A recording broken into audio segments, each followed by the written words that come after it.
Once again, a very warm welcome to you and thank you very much for joining us on SA Today. Well, the Office of the Public Protector, Busisiwe Mkhwebane, has described as strange a request for its entire office to be investigated. The Inkatha Freedom Party has requested that the Public Service Commission and the Parliamentary Portfolio Committee on Justice and Constitutional Development investigate the office following a string of court rulings against Mkhwebane. Mkhwebane's spokesperson, Opase says the current Public Protector's team is pretty much the same team that worked with former Public Protector Thuli Madonsela. This team is the same team that worked with Advocate Madonsela, it worked with Advocate Mushwana, and so forth. And it is strange that the IFP wants people to be investigated purely because the court has found errors in the final report. Because in law, it is accepted that people will err from time to time. That's why even the very same judges who have been critical of the Public Protector, they themselves have had their own judgments overturned, either in the Supreme Court of Appeal or at the Constitutional Court, on the basis that they were unconstitutional or the judges themselves misread the law. So, but don't you think that's a separate issue, isn't it? I mean, when we're dealing about this Chapter 9 institution, she's handling certain reports. And when you get scathing judgments being handed down, like the one recently by Judge Ronel Tolmay, saying that she'd failed the people of this country, the way she dealt with the Estina Dairy project, that is an indictment on the office, isn't it not? Well, it is based on inaccurate interpretation of the facts, as the Public Protector has said, which is why she's going to be challenging that particular matter in the High Court. Because has she lodged papers yet? Not yet. Remember, this recent judgment should not be viewed in isolation. It is part of one that was handed down in May. It's just that at the time, the judge decided to withhold pronouncements on the issue of costs because she wanted to hear first from the Constitutional Court. So it's one and the same matter, but it makes it look like it's many judgments when in fact it is just one. So she has been waiting for this part to be dealt with so that she can put heads together with her legal team to start looking at how it is going to be challenged in court, because she strongly believes that a different court will arrive at a different conclusion given the facts. For instance, this Estina matter was concluded in 2015 already. That is a year before Advocate Mkhwebane came into office. And then there was even a provisional report at the time. If we look at that provisional report, it's not so different from the final report. For example, it doesn't make any findings against any political office bearer because the complainant himself did not make any allegation against the politician. And it also makes a remedial action that says the Premier should take action against official, which is one of the pieces of remedial action in the final report which have been criticized. So people don't look at what she found when she came into office versus what. But doesn't the Public Protector broaden the scope when it was out there in terms of the public, in terms of the media, where certain politicians were implicated? Doesn't she take that into consideration during her report? Ideally, she should. But there are dynamics in this particular matter. I suppose you are referring to what is known as the Gupta leaks, which, spilled into the public domain round about the time she was finalizing that particular matter. But there were dynamics in a sense that at that point, we already had a report from the Public Protector titled State of Capture. And then it had pieces of remedial action such as there should be a commission of inquiry to investigate state capture. In particular, it was referring to anything relating to the Guptas and whatnot. Now, it would have not made sense for the Public Protector to then take those Gupta leaks and then investigate when the office she occupies has already said this should go to the Commission of Inquiry. In other words, it was going to launch a parallel process which was going to compete with what Judge Zondo is busy with at the moment. Look, there is concern that these costs, there's two cost orders of late, personal cost orders against the Public Protector. The legal bills are mounting. Personally, can she afford another one? Well, for her, it's not much the issue of affordability. What matters to her is whether or not the judgment will impact the mandate of the office. In other words, will it have a negative impact on how this office functions going forward? Well, seemingly in the court of public opinion, it has had a bit of a negative impact on the office on its whole, isn't it? All these scathing judgments. Yes, because now you have a Public Protector who will continue to receive complaints from the public. And when she has to make tough findings, especially against very powerful people, very moneyed people who can go to court. She will have to think twice about whether or not to make that finding against them, given the fact that there's already precedent that people can take you to court and have the personal cost orders awarded against you. And so are you saying that she's now fearful to take decisions? That's the argument she made in court. That is she? It is going to cost that, and it's not just her. Any other public protector that will follow her will have to tread carefully, given the precedent made by this court. But if that is the case, Opa, how can she continue if she is fearful to take those decisions? That's exactly the point I'm making, to say it's not just going to be her. That's why I'm saying these judgments are going to have a devastating consequence for the office as a whole, because any public protector that comes into office, who is expected in terms of the Constitution to perform their duties without fear, favor, or prejudice, will now have this fear, because if she takes a decision that might end up being unpopular with certain people and they go to court and they are successful, then there's always the likelihood that they will attract these personal cost orders. Right, well, the Inkatha Freedom Party says it has requested the Public Service Commission and the Parliamentary Portfolio Committee on Justice and Constitutional Development to investigate their entire staff of the Office of the Public Protector, Busisiwe Mkhwebane.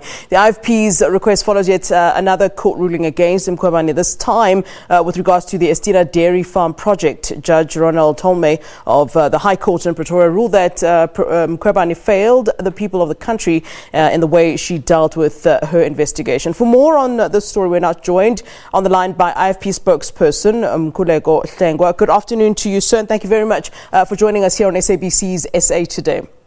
An absolute pleasure. Good afternoon to you, Florence, and the viewers. As a start, I know we're deviating a little bit from what the point of this discussion is, but we do have a story that there was an Inkatha Freedom Party councillor who was shot last night.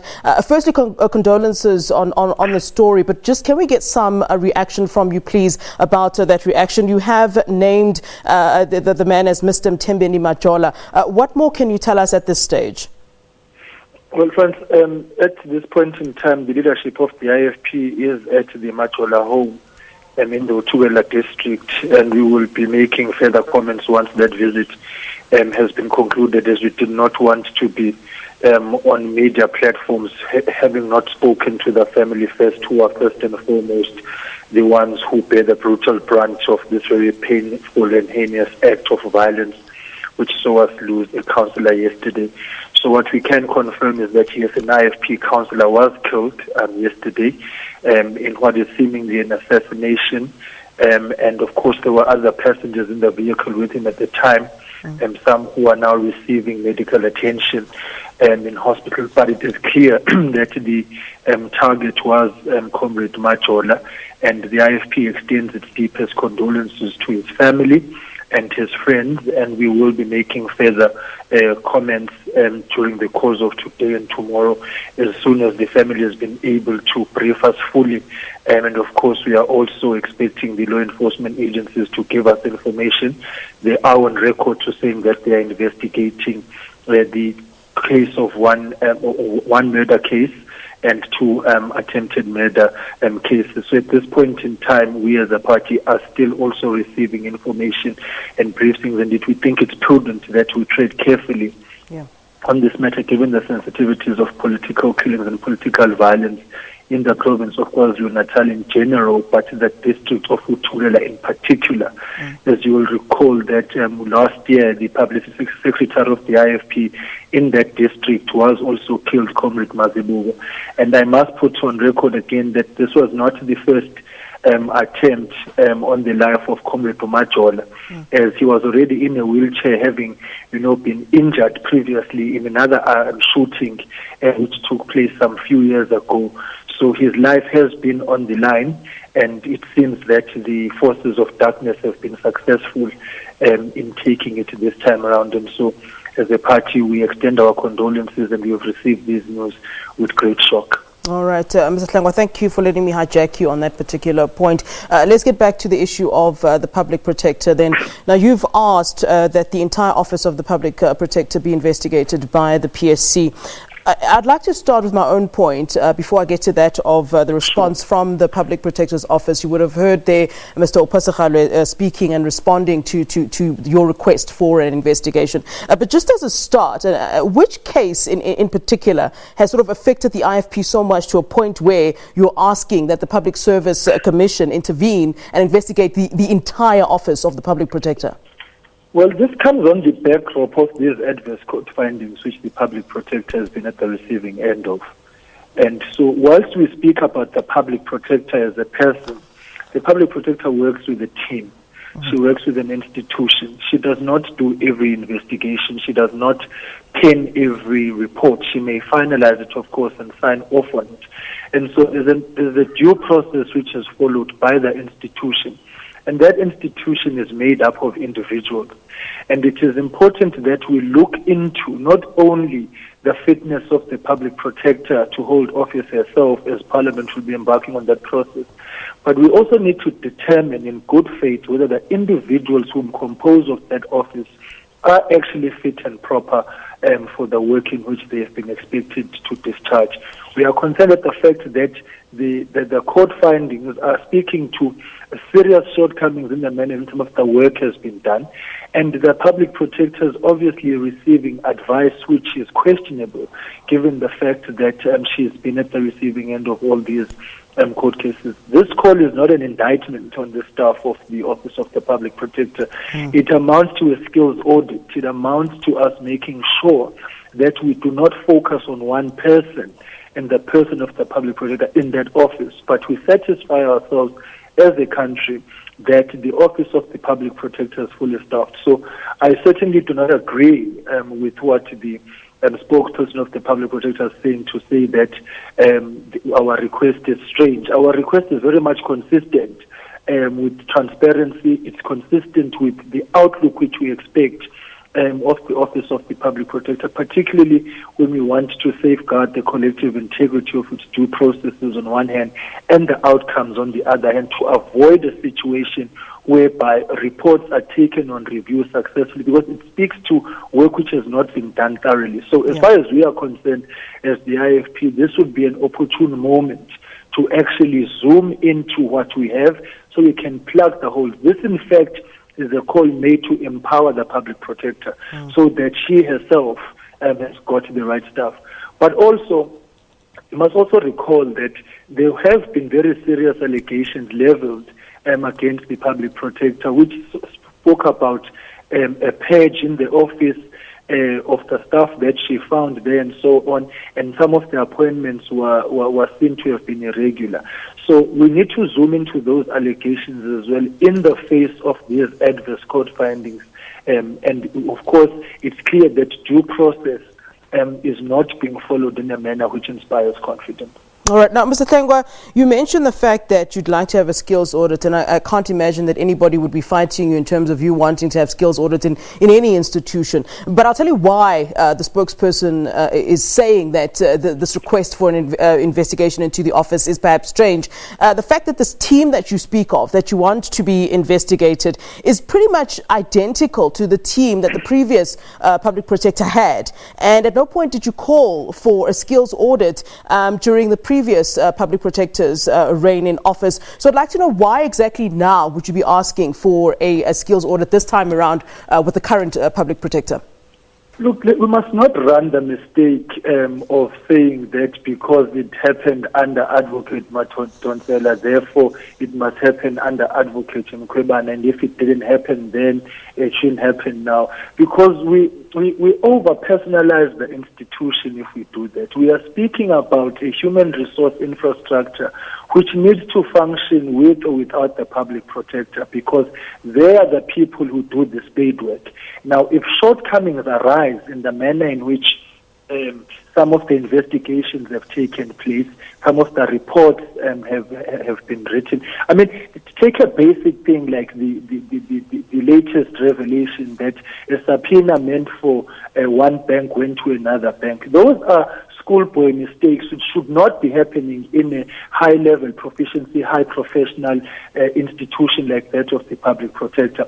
So the comparisons of the two are what are landing us in this problem, because we are seeking to reincarnate Advocate Madonsela in a bid to try and shield the shortcomings of this public protector. These are two separate eras now in which South Africa finds itself in. Advocate Mkhwebane is the public protector now. She's the accounting officer of the institution now. And so we need to deal with all those issues. And if some of the appointments in that office, one, are irregular, or we find that the people should not be in that office, then we can make the indictment on the public protector who had brought them in. But it cannot be correct that we now want to hide behind when it's convenient, because that is seemingly to be the trend with some of the actions of the Office of Public Protector now, that when things are nice about the current public protector, the previous one must be demonized. When wrongs are identified, they are then taken to the previous one. Let's not muddy the waters with that kind of outlook. Let's deal with the prevailing realities now, because these adverse court findings are arising now. It's not things which are arising in the Madonsela. So are you saying that their skills were not? You're saying that their skills were not under question during the previous public protector's time in office, during Thuli Madonsela's time in office? The skills of those she had in office, their skills were not in question at the time, but they are in question right now, is what you're saying as the IFP. Well, they come into question in the face of the adverse court findings that we have. Show me the adverse court findings against the previous public protector, then we can talk.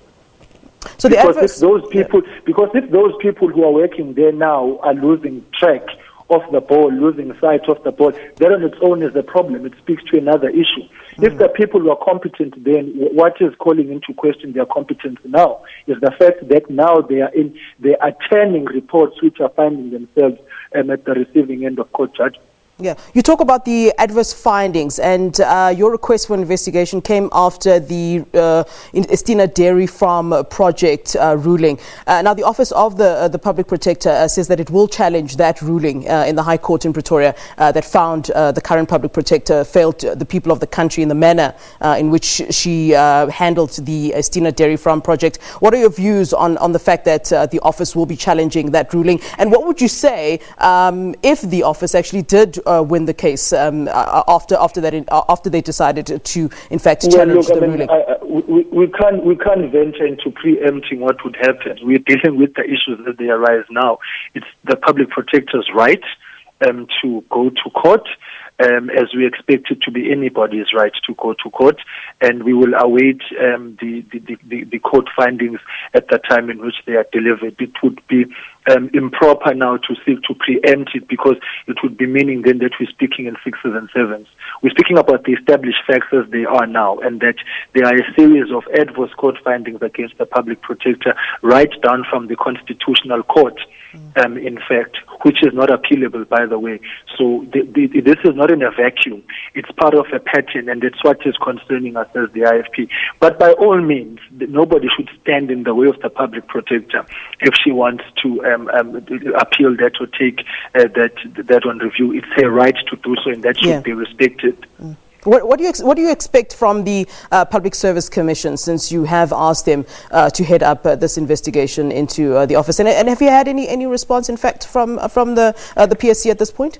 Well, we'll be continuously engaging with the PSC, and I'm sure that by next week we'll receive some sort of indication in terms of how this matter will be taken forward. We don't want to meddle in the process. It should be a PSC process. All we are saying is that let us fully determine whether the Public Protector Office has got the required skills, the requisite skill set, and do a skills audit, empower it accordingly where there are shortcomings, fix that which is broken and strengthen that which is working, in a bid to make sure that the Public Protector Office's integrity is not called into question by a series, as far as we are concerned, unnecessary adverse court findings if the spade work is being done correctly. And that, of course, requires a human resource infrastructure which is functional, effective, and efficient, and equal to the task of the responsibilities which weigh so heavily on that office.